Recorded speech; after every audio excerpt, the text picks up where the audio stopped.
कक्षा 12 के सभी बच्चे देखेंगे। आज अंतिम खंड है जो गुंजन से लिया गया है, नौका विहार। पंत जी की सुंदर रचना का अंत यहाँ पर इस खंड का हो रहा है, नौका विहार का। ध्यान से सुने इसको। इस दो पंक्तियाँ पीछे छूट गई थी, पिछले दिन पढ़ाया गया था। ज्यों ज्यों लगती है नाव पार, उनमें आलोकित सत विचार। तो इसको ध्यान से सुनिए बेटा। कवि कहता है ज्यों ज्यों लगती है नाव पार, कहते हैं मेरी नौका ज्यों ज्यों नदी को पार कर रही है, उनमें दिल में, उनमें माने दिल में ने, हृदय में। आलोकित माने होता है प्रकाश होना, सत माने सैकड़ों विचार भावनाएं। कहते हैं हमारे मन में अनेक प्रकार के विचार आलोकित हो रहे हैं, प्रकट हो रहे हैं, जो जो हमारी नौका नदी के किनारे लग रही है। क्या विचार उठ रहे हैं, अगले खंड में अब आपको पढ़ाया जा रहा है बेटा। इस धारा शाही जग का क्रम, शाश्वत इस जीवन का उद्गम, शाश्वत है गति शाश्वत संगम। कहते हैं इस धारा शाही जग का क्रम, उपमा अलंकार। कवि कहता है इस धारा के समान ही इस संसार का भी क्रम है। जैसे धारा है दोनों पाटों के बीच में, दोनों तीर के किनारे के बीच में धारा बह रही है, ऐसे जन्म मरण के बीच में ये संसार भी है। इस धारा सा ही जग का क्रम, इस धारा के समान ही, इस धारा जैसा ही संसार का क्रम है। शाश्वत माने होता है सनातन, अविनाशी, अमर, सदैव रहने वाला। इस जीवन का उद्गम, उद्गम माने क्या होता है बेटा? निकलना, प्रकट होना। कहते हैं शाश्वत है इस जिंदगी का उद्गम, इस जीवन का होना शाश्वत है, अर्थात सनातन है। शाश्वत है गति, और फिर इसका जीवन जो चलता है, जब तक जिंदा रहता है मनुष्य, वो भी शाश्वत है। शाश्वत संगम, जैसे नदी कहाँ मिलती है? समुद्र में बेटा मिलती है। ऐसे हमारी आत्मा फिर विलीन हो जाती है, शरीर छूट जाता है। कहते हैं इस प्रकार से संगम माने होता है मिलन। तो जन्म और बीच का जीवन और फिर मरण, वो भी शाश्वत है, सनातन है। जैसे इस धारा का क्रम है, ऐसे इस संसार का क्रम चल रहा है। फिर ध्यान दीजिए इसी को। कवि कहता है इस धारा के समान ही संसार का क्रम चल रहा है, मेरे मन में विचार उठने लगे। शाश्वत जीवन का उद्गम है, पैदा होना, फिर जीना और फिर मर जाना, संगम होना। ये सब अब अमर है, हमेशा शाश्वत है, सनातन रहेगा, रहा है। आगे बताएंगे। शाश्वत नभ का नीला विकास, शाश्वत शशि का यह रजत हास, शाश्वत लघु लहरों का विलास। शाश्वत माने अमर है, सनातन है, सदैव होता आया है। नभ का नीला विकास, आकाश हमेशा नीला रहा है। शाश्वत शशि का यह रजत हास, रजत माने चांदी यानी सफेद।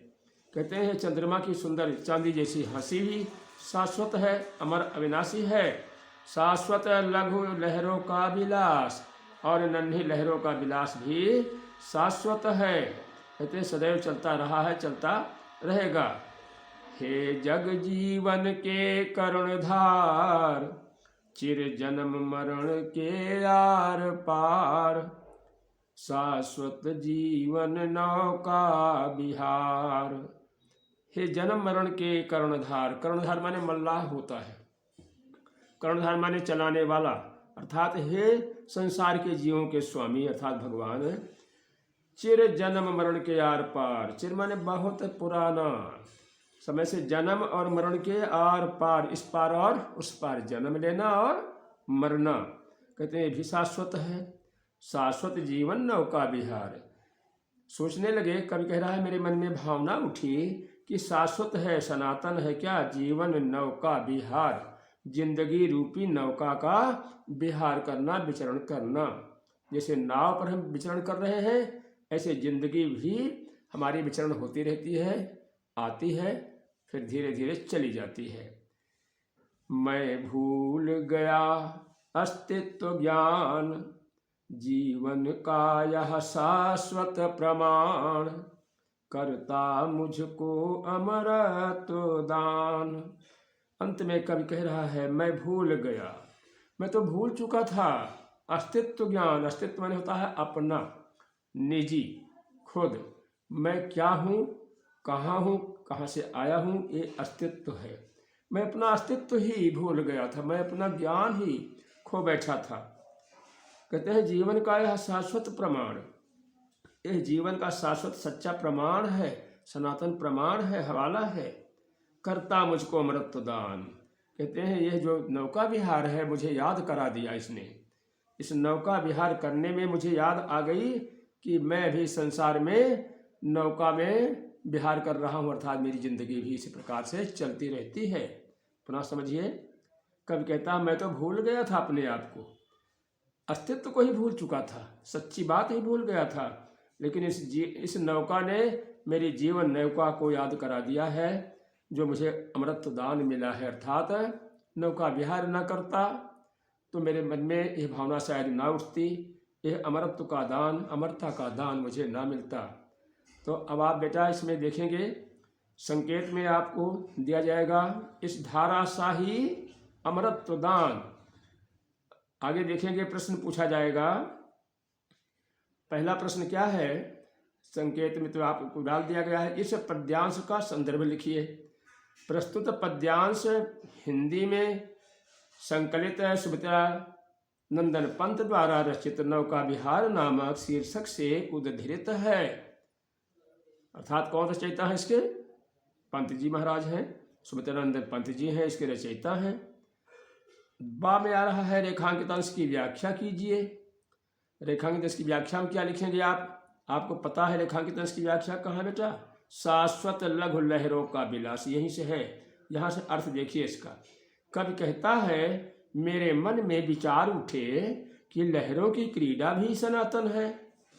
हे ईश्वर, जन्म और मृत्यु रूपी दोनों किनारों के बीच जीवन रूपी नौका या विहार भी सनातन है, शाश्वत है।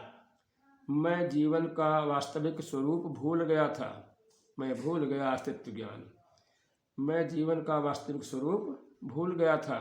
इस धारा ने मुझे उसका स्मरण दिलाया है कि जीवन रूपी नौका का आवागमन भी सनातन है, हमेशा रहा है, रहेगा।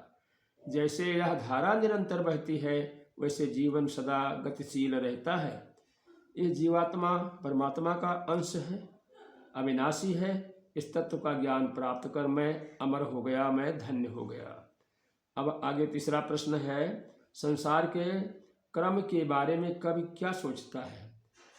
संसार के क्रम के बारे में कवि सोचता है कि धारा के समान ही संसार का क्रम चल रहा है। कवि सोचता है कि नौका विहार जैसा जीवन भी सनातन है, अमर है। द खंड है, जीवन की गति और मिलन किसके समान शाश्वत बताया है? उत्तर रहेगा जैसा नौका विहार करना है वैसा ही जन्म और मरण के बीच का जीवन भी है।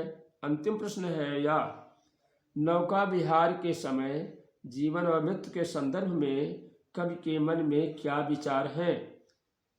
नौका विहार के माध्यम से कवि ने जीवन मरण के रहस्य को जाना है। उसका विचार है कि यह सनातन शाश्वत बात पहली बार समझ में आई है कि आत्मा अमर है। तो आज आपको एक खंड का समापन किया गया है। अगले खंड में बेटा आपको अगला खंड पढ़ाया जाएगा। और ध्यान दीजिएगा, ये जो आपको प्रश्नोत्तर है इसी वीडियो के नीचे आपको लगा दिया जाएगा नौका विहार का अंतिम खंड, और आप इसको अपनी कॉपी में उतार लेना, याद करना बेटा। बहुत बहुत धन्यवाद आप सबको।